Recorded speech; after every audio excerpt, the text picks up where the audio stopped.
Olá, saúdo a todos e todas que prestigiam o programa Papo Instigante da série Livre Pensar, agora aí no novo formato. O Papo Instigante é uma realização do Centro Cultural Casarão das Artes, com parceria da Rede de Ensino Docton e da Docton TV. E para debater o tema no mundo pós-Covid, proteger a saúde e a vida de forma eficiente é possível? Nós convidamos aí diretamente de Stuttgart, doutora Fernanda Bug, médica de família, especialista em doenças psicossomáticas e rastreamento de câncer e pele. A doutora Fernanda recebeu, em 2019, a premiação Top Team da Brimpex, com reconhecimento internacional pelos serviços prestados como médica na Alemanha. Da cidade do Rio de Janeiro, o professor Dr. Luiz Fernando Saraiva, graduado em História, pesquisador com mestrado e doutorado em História Social pela UF. Luiz Fernando presidiu a Associação Brasileira de Pesquisadores em História Econômica e é um dos autores do livro Na Saúde e na Doença, Crises e Epidemia, lançado agora pela Rucitec em maio. De Minas Gerais, da nossa cidade matriz, Caratinga, o Dr. Nelson Sena, graduado em Geografia e História, é também pesquisador, mestre e doutor pela Universidade Federal, pela Pontifícia Universidade Católica de Minas Gerais, a PUC, possui vários livros publicados, dentre eles A Morfologia das Cidades Médias. Bom, sejam todos bem-vindos e desde já agradeço aí a disponibilidade em que aceitam conversar conosco sobre esse tema. Meus amigos, os processos de saúde e doença são fenômenos, ao mesmo tempo, biológicos e sociais. Epidemias, elas provocam perdas de vida, assim como também a redução da atividade econômica. Em breve, o Covid já nos aponta para uma realidade que não temos nenhum conhecimento sobre como ela vai se dar, como vai se organizar esse novo vínculo civilizatório, e a gente não tem certeza, né, desse vírus e muito menos o grau da sua nocividade. Pouco sabemos, então, das consequências da epidemia e, por isso, dessa necessidade de a gente reavaliar as nossas ações para buscar entender o mundo que tínhamos, né, e o que teremos para aprender e conviver. Eu gostaria de, então, colocar para vocês, assim, uma primeira questão. A Covid-19, ela trouxe de volta ao centro dos debates a ciência, né? E a ciência passou também a ser uma referência em nossa sociedade. Recentemente, eu vi uma citação do microbiologista americano, Richard Krause, que ele vai dizer: as epidemias são tão certas como a morte e os impostos. E nessa frase dele, eu acho que pode ser o grande mote para a gente fazer essa discussão entre a saúde, a economia e a história. Então, gostaria que vocês me falassem um pouquinho aí o que coronavírus está conosco, né? Por que ele está conosco? De que nos descuidamos, inclusive a hábitos higiênicos, tivemos que retornar a isso, né?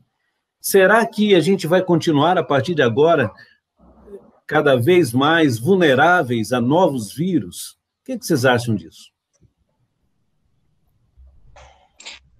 Posso começar? Vamos lá. Olha, eu acho assim, o porquê do Covid ter chegado, a gente não vai, na verdade, nunca saber realmente a causa, se foi realmente modificado em laboratório, se ele ficou livre, se ele...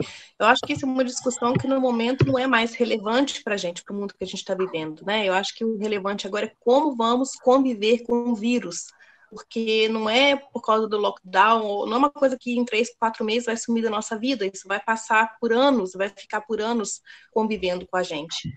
E se a gente vê hoje em dia quais são os métodos de higiene que a gente está usando agora, máscara, luva, lavar a mão quando vai no supermercado, eu acho que isso foi um pouco deixado de lado por um tempo, né? Tudo era normal, assim, você não usar esses hábitos de higiene que nós médicos sempre falamos com a criança, tem que lavar a mão, tem que fazer isso. Normalmente a gente não fazia isso, a verdade é essa. Então, eu acho que hoje em dia, depois desse Covid, eu acredito que mesmo depois que passe tudo isso, que volte à normalidade, que muitos hábitos que a gente está tendo agora, de manter uma distância. Eu moro aqui na Alemanha já há 20 anos, e assim, é muito estranho, porque quando a gente chega no Brasil, todo mundo beija, todo mundo abraça. É um hábito que a gente não tem aqui, né? Então, eu acho que, tipo assim, é uma coisa boa, claro, é boa, né, para a nossa mente, mas para o nosso corpo nem sempre. Então, assim, essa troca de bactéria que a gente tem nesse contato físico realmente é muito grande. Eu acho que realmente esse distanciamento vai ficar, mesmo quando o Covid acabar. Ok. Ô, senhor Nelson. Contato de corpo.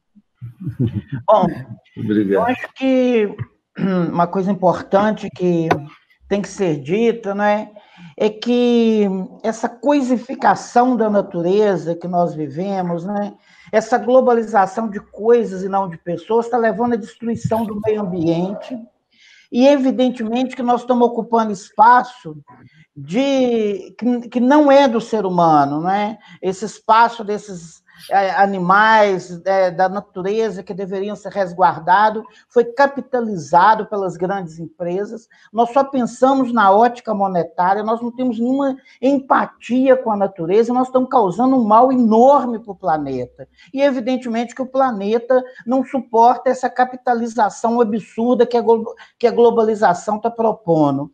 Então, eu acho que o planeta está pedindo socorro, né? Socorro dessa espécie, que é a mais numerosa, que somos nós, mas que estão fazendo um mal tremendo com o planeta. Evidente que, né, eu estava lendo um livro do David Coleman chamado Spillover, mais ou menos Transbordamento, um livro bastante interessante. Ele diz que há vários anos a comunidade científica tem alertado os governos sobre a possibilidade desses vírus por causa dessa destruição em massa, dessa absurda desertificação.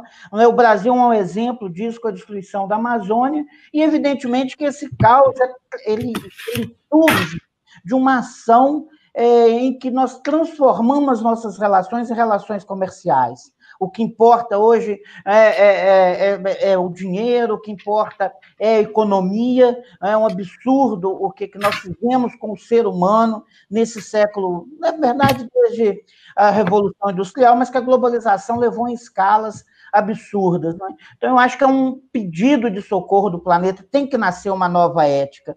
Como diria o Milton Santos, não é possível globalizar só coisas, nós temos que globalizar pessoas, nós temos que globalizar uma ética do meio ambiente. Enfim, né, eu acho que passa por aí esse nosso convívio com esse mundo caótico que nós criamos, porque capitalizamos tudo, né? O que importa é o que vamos ter, é o que vamos produzir, e essa consciência ambiental, ela desapareceu dos nossos horizontes, não é? Bom, Américo, Fernanda e Nelson, eu sou professor de história, né? Então, assim, o meu conhecimento não é sobre o que vai ser, é sobre o passado. Eu posso dizer que todas as sociedades humanas, todas, né, conviveram com doenças, conviveram com doenças endêmicas e doenças epidêmicas. E talvez essa seja a 6ª vez que a humanidade esteja convivendo com uma pandemia. Né?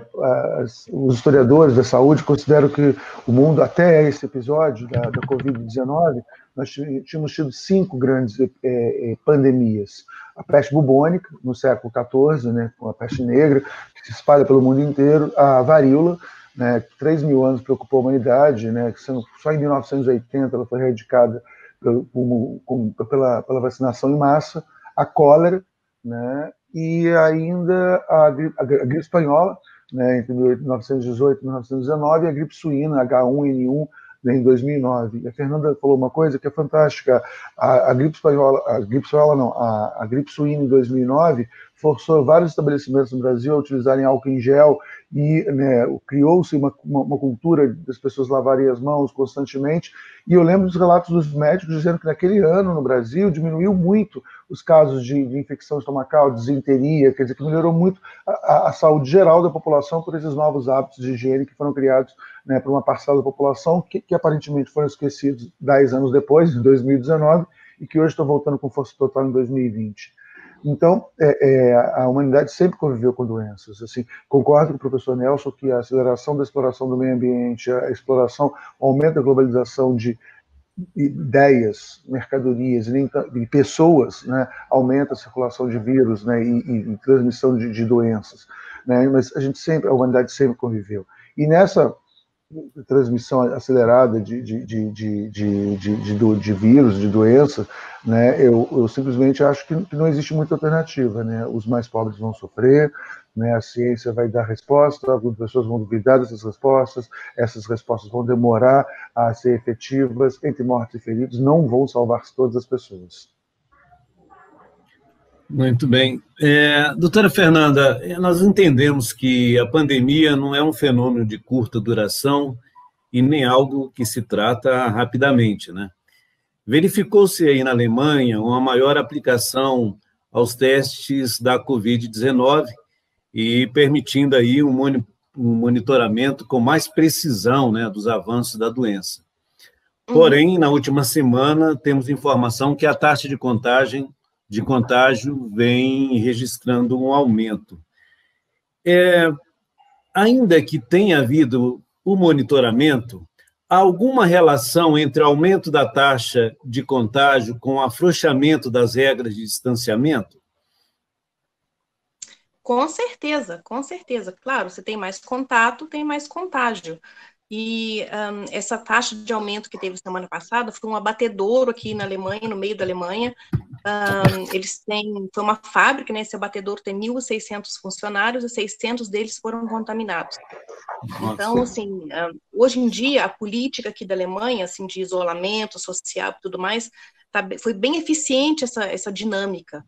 Então, assim, hoje em dia a nossa, digamos assim, o que eles falam para a gente, assim, dentro de uma população de 100 mil habitantes, se você tiver mais que 5 pacientes infectados, aí vai ter o lockdown, mas é uma coisa muito específica e realmente da região. E agora, há 2 semanas, eles liberaram um app, o Corona App aqui na Alemanha, que eu acho uma ideia realmente muito boa. Se você abaixa esse app ele consegue, através de Bluetooth, medir se uma pessoa tem o corona, ele escreve nesse app que ele está com corona. Então, todas as pessoas que entraram em contato com ele nos últimos 14 dias, realmente vem a informação no seu app que você teve contato. Não fala quem foi, mas fala que você teve contato com aquela pessoa, e ele consegue medir um raio de 1 metro até 5 metros, e medir quanto tempo você ficou em contato dentro daquele rádio de infecção. Então, ele vem como se fosse uma lâmpadazinha, você está verde, você está amarelo, ou você está vermelho, você ficou muito tempo perto de uma pessoa infectada. Então, essa pessoa que recebe essa informação, ela tem a possibilidade ou de ir para o médico e pegar um atestado para ficar 15 dias em casa, ou, dependendo de qual tipo de trabalho ela tem, de qual tipo de contato social ela tem, de realmente se testar. Então, aqui na Alemanha, eu acho que foi o pulo do gato realmente a possibilidade econômica que a gente teve de testar realmente muita gente. Então, essa corrente de infecção, a gente pode quebrar ela muito mais cedo, igual exatamente semana passada, teve essa corrente de infecção, a cidade inteira está isolada agora, entendeu? Então, mas é uma coisa realmente muito pontual, não do jeito que está sendo feito no Brasil. Mas isso só tem jeito de fazer realmente com verba, né, para o sistema de saúde. Então, assim, hoje a gente fez um teste agora, semana retrasada, que eu achei muito interessante, nós médicos de família, fizemos uma pesquisa, porque sempre vem essa questão realmente os pacientes que estão contaminados e assintomáticos. Gente, quem faz teste de assintomático? É difícil, não é? Assim, ele está assintomático. Como é que sabe que está assintomático e foi testado? É uma coisa muito, assim, muito vaga. Então, nós pegamos todos os pacientes que estão no asilo, foram 6.333 pacientes que nós testamos, para realmente, vamos pegar essa população, que é a população de maior risco, é a população idosa, mais doente, com comorbidade, vamos testar esses pacientes. Desses 6.333 pacientes, só tinham 6 pacientes contaminados e assintomáticos. Então, assim, o que a gente viu é que a população assintomática não é tão alta, pelo menos dentro dessa população idosa, igual a gente pensava que fosse. Agora, o nosso próximo passo vai ser em todas as escolas. A gente vai fazer os testes em todos os alunos da escola para a gente ver realmente, isso sim, você falar quantos pacientes assintomáticos que estão passando o vírus para frente. Porque é uma coisa muito vaga, né? Assim, tem tantos assintomáticos. Quem testou todo mundo? Ninguém testou todo mundo. Então, a gente está fazendo um pente fino agora realmente para ver a evolução da doença, assim, no sentido social da coisa, contato social. Então, foram realmente 6 idosos desde 6.333, não foram muitos pacientes assintomáticos. Mas isso realmente é uma coisa que a gente só consegue fazer com verba do governo, a gente só consegue trabalhar com dinheiro, infelizmente, né? Uhum. E esse aplicativo, ele está circunscrito à Alemanha ou já tem outros países aí que você tem informação? Ele foi desenvolvido, na verdade, aqui para a Alemanha, mas eles estão agora em contato com os outros países da União Europeia para ver se consegue passar para outros países também. Com a parte técnica, eu li ele hoje de manhã, tipo assim, eu não consigo explicar a parte técnica dele, então é tudo com criptografia. Então, assim, os dados do paciente, os dados da pessoa, elas não ficam centralizadas, e a cada 15 dias o contato que você teve com as outras pessoas, eles são apagados, a cada 14 dias. Então, assim, quando a gente recebe o resultado do exame do COVID, ele vem com o código de barra do laboratório. Então, o paciente tem a possibilidade de fotografar aquilo e colocar no app. Então, quer dizer, a gente sabe que ele está com... Mas é uma coisa, tudo, assim, a pessoa faz se ela quiser, né? Não é obrigatório. Até ontem já tinham baixado 14 milhões de pessoas esse app. Então, quanto mais gente usar, melhor, né? Então, assim, eu baixei o app para ver, até agora tá tudo cinza, assim, tá tudo verde, não tive nenhum contato ainda. Pelo menos, assim, com as pessoas que já baixaram e que colocam lá dentro se elas tiveram vírus ou não. Mas é também uma possibilidade de segurança para a pessoa, né? E para a família. Então, assim, a ideia do app é uma ideia muito boa. Porque você consegue reagir mais rápido e numa população menor de pessoas. Não precisa isolar todo mundo. É quem teve contato. Perfeito. Obrigado, doutora Fernanda. Eu passo agora para o Luiz Fernando.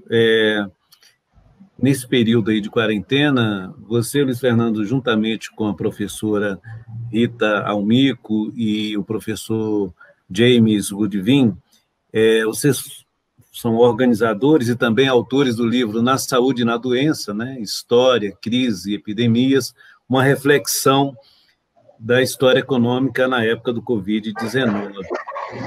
E foi lançado agora pela Rustec Editora, e no livro vocês afirmam que em momentos de crise, todos somos convidados a revistar ou revisitar fatos passados, identificar as respostas dadas aos problemas que também nos afetam hoje aqui no presente.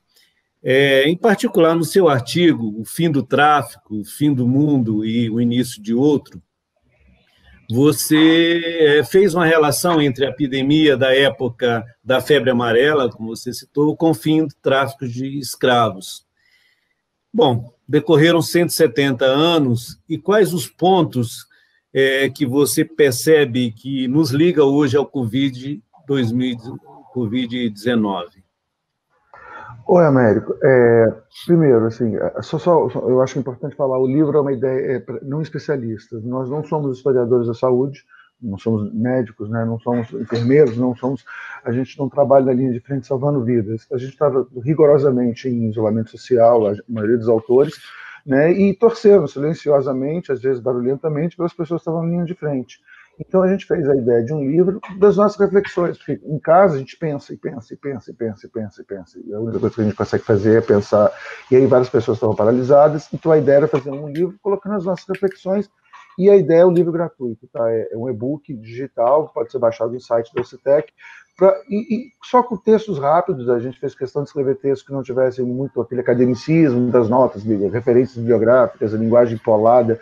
Não é para escrever para nós, é para escrever para as outras pessoas, o público em geral, falando um pouco dessa angústia. E foi muito bom, a gente conseguiu 25 artigos, né, capítulos, perdão, com 29 autores, e aí é impressionante como são 29 autores não especialistas, né, uma exceção da professora Maria Alice Rosa Ribeiro, cujo texto, a pesquisa dela sobre a febre amarela em Campinas foi prêmio Jabuti, e é a única especialista do grupo. Os outros 28 autores são não especialistas, são historiadores econômicos, sociólogos, geógrafos, e todos os textos se comunicam, assim, todos os textos têm uma relação, e não foi combinado, na medida que a gente ia lendo os textos como organizadores, a gente teve uma dificuldade enorme, porque todos os textos falavam com o outro, como é que a gente organiza em sessão?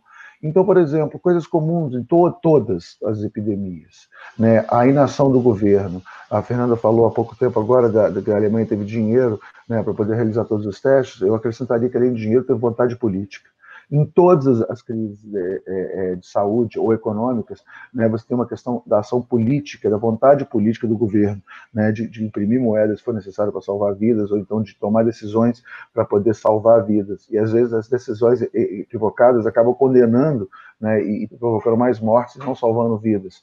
Então, aí você perguntou especificamente do meu texto. Uma coisa comum no meu texto, que tem vários outros, é a ação política do governo, né? No meio da epidemia de febre amarela, no Rio de Janeiro, em 1850, o imperador Dom Pedro II nega a epidemia, ou diz que, na verdade, parece uma epidemia assola as várias praças litorâneas, né, das cidades litorâneas do Brasil. Aí você pensa Recife, Salvador, Rio de Janeiro, Santos, né, Porto Alegre, e, né, São Luís, Pará, Belém do Pará, e isso aflige meu coração, mas aparentemente a maldade, quer dizer, as mortes são muito menores do que ocorre, as pessoas estão um pouco angustiadas.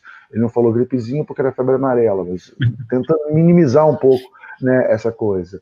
O debate entre a ciência, o que é próprio da ciência, e isso talvez confunda o público leigo, né? Então, por exemplo, a epidemia da febre amarela era atribuída ao tráfico de escravos. Os escravos africanos, os escravizados africanos chegavam em quantidades cada vez, né, quantidades enormes. E aí você tinha, né, médicos que falavam, o tráfico, nós temos que acabar com o tráfico que traz a epidemia. E aí você tinha médicos também que falavam, não, a epidemia vem de outras fontes, vem de outras regiões, porque, no fundo, esses médicos têm interesse na manutenção do tráfico. Então, quase todos os episódios da história, né, você percebe o próprio debate da ciência. E esse debate, como é que ele é apropriado, não diria injustamente, mas como é que ele é aproveitado oportunamente por interesses econômicos muito, muito distintos, né? Então, como é que o negacionismo, né, que tem um interesse muito concreto também. Bernardo Pereira de Vasconcelos, um dos maiores intelectuais do Império do Brasil, um dos maiores intelectuais do Brasil, criador do Colégio Pedro II, né, grande liderança conservadora, né, no primeiro reinado regência, né, e negava violentamente a epidemia da febre amarela, dizia que essa não era uma doença, não estava acontecendo, que era o discurso, né, dos abolicionistas que queriam acabar com o tráfico de escravos. Então, Bernardo Pereira Vasconcelos, que era um escravocrata, que tinha falado que a África civilizava o Brasil, negou até o último momento, e ele morre de febre amarela em 1850. Né? Então, como supostamente o primogênito, Dom Pedro II, também morreu da epidemia em 1850, ele morre em 1850, a gente não sabe a causa da morte. Então você tinha aqueles que negam a doença e alguns até pagam com a própria vida. E em 1850 o fim do tráfico acaba, na conjuntura da febre amarela. Então, né, como é que momentos de epidemia e pandemia são momentos de reforma, né, momentos que você pode tomar decisões políticas em todas as epidemias ao longo da história.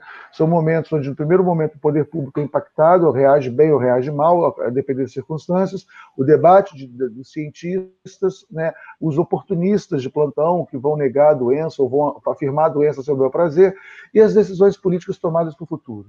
Em 1850, quando toma-se o fim do tráfico, que seria uma coisa positiva, que sinalizava para a história da humanidade, ou sinalizava para o Brasil que a escravidão iria acabar, imediatamente os senhores deputados e senadores votaram a Lei de Terras, que provocou a concentração brutal e o aumento dos latifúndios, né, na estrutura agrária brasileira. Hoje eu penso, fazendo um paralelo, né, que no meio dessa pandemia a gente poderia votar a Lei de Acesso Universal à Renda Básica, como proposto tantas vezes, né, pelo Eduardo Matarazzo Suplicy. Ou a gente poderia votar a ideia de que o Sistema Único de Saúde pode ser utilizado os mecanismos privados de saúde em momentos de crise e risco, ou que a gente poderia pensar numa reforma tributária, criando uma tributação sobre grandes fortunas, ou então minimizando a carga tributária sobre o conjunto da população mais pobre. Mas a gente também pode aprovar, né, o garimpo ilegal em terras indígenas, né, a isenção de impostos para as grandes fortunas. A gente também pode aprovar, né, leis que sirvam ao grande capital, o saneamento básico da água, como a gente está sendo aprovando agora. Então, eu acho que as epidemias são momentos de oportunidades. Se elas vão ser bem ou mal utilizadas, depende de nós. É, é, é verdade, é realmente momento de oportunidade, né? E também de oportunismo, né? Você estava falando aí sobre a questão sanitária. Foi aprovado essa semana, né? Foi dado um ok para a privatização da água, né? E aí, professor Nelson, eu vou passar agora para você. Nas comunidades antigas, costumava-se escolher os chefes com poderes excepcionais em duas ocasiões, uma em época de guerra e outra na epidemia. Então, não precisa dizer dos chefes que nós temos nesse momento. Mas o que a gente vem percebendo é que nos Estados Unidos e aqui no Brasil, uma desastrosa gestão da epidemia, com insensibilidade e profundo descaso social do governo. Aí me retomo aí, né, aquela questão do mercador de Veneza, né? Preferem salvar a bolsa ou a vida, um pouco que o Luiz Fernando estava trazendo aí. E essa dúvida que se tinha lá de negar a própria doença, a própria epidemia, a gente traz para agora um processo realmente de polarização, né? De um lado, uns acham que tem que voltar à vida normal para o Brasil não parar. E de um outro, a gente percebe que quem é que vai sustentar aqueles que realmente estão buscando se preservar ficando em casa. Como é que você vê essa polarização aí, professor Nelson? Bom, eu acho que, na verdade, não existe essa polarização. Eu acho que ela é uma falsa polarização, ela não deveria existir. E eu vou pegar 3 exemplos, né, que mostram isso. Por exemplo, a Suécia, ela adotou o modelo de isolamento parcial. Ela colocou em casa as pessoas mais idosas e o comércio continua funcionando normalmente. A Alemanha, e até a professora Fernanda pode me ajudar nisso, fez um isolamento social, distanciamento social rigoroso. O Chile fez um distanciamento social, abriu antes da curva ter abaixado e depois fechou de novo. E qual é o resultado econômico dos 3 países? A Suécia, ela teve, comparando o último mês com o mês passado, uma retração de 5,4% no consumo das famílias. Uhum. E olhe bem que se a lógica de salvar a economia estivesse dando certo, era para o resultado sueco ser muito melhor. A Alemanha, por outro lado, teve um resultado bem parecido. A Alemanha teve a economia recuou 2,2% em relação ao mesmo período do ano anterior. Então, e o Chile foi o pior dos casos, né?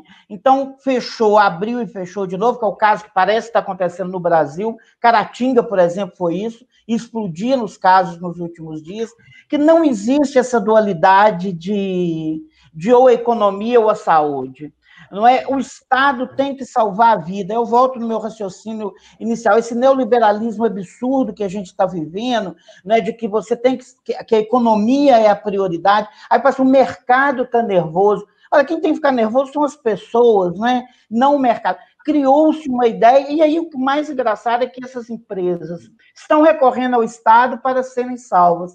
A Alemanha anunciou essa semana um pacote de 130 bilhões para a economia. Quer dizer, quando precisa do Estado, aquela ideia de privatizar o Estado ao meu favor. Então, eu acho que não existe essa dicotomia. A Suécia é um exemplo disso. 72 mil pessoas perderam emprego nesse período do auge da pandemia. Ou seja, não existe essa bipolaridade. Eu acho que isso é uma falsa ideia, criada, né, como você disse, em alguns locais, por causa dessa ideia da gripezinha, da cloroquina, que eu vou resolver isso na marra, sem nenhum... O debate científico passou longe dessas ideias, e notadamente no Brasil, que nós somos tomados por uma malta da pior religiosidade possível, que esse pentecostalismo radical, que tudo é Deus, Deus na goiabeira, e transformam a questão de saúde numa questão religiosa, coloca a igreja como serviço essencial, numa atitude completamente irresponsável, né? Enfim, né? E aí os casos nossos, o absurdo que é o professor Fernando falou de aprovar leis. O governo edita uma medida provisória, e eu sou flamenguista, para beneficiar o Flamengo, para voltar ao campeonato, para mostrar a normalidade. Olha que absurdo que é. O Jorge Luiz Borges nunca imaginaria um cenário desse. não é? De tão nonsense que é.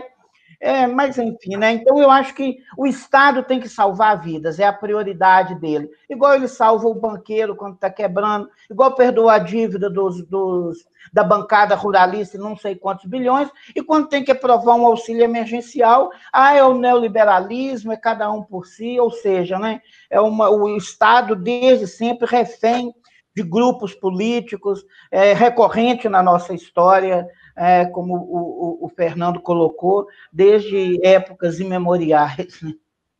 Olha, quero agradecer imensamente a vocês, doutora Fernanda, aí de Stuttgart, na Alemanha, doutor Luiz Fernando, aí do Rio, doutor Nelson, do Coração de Minas, e tenho certeza que a gente vai voltar para outros cafezinhos como esse, e quero agradecer a você que nos prestigiou assistindo o nosso programa. Um grande abraço a todos e até a próxima.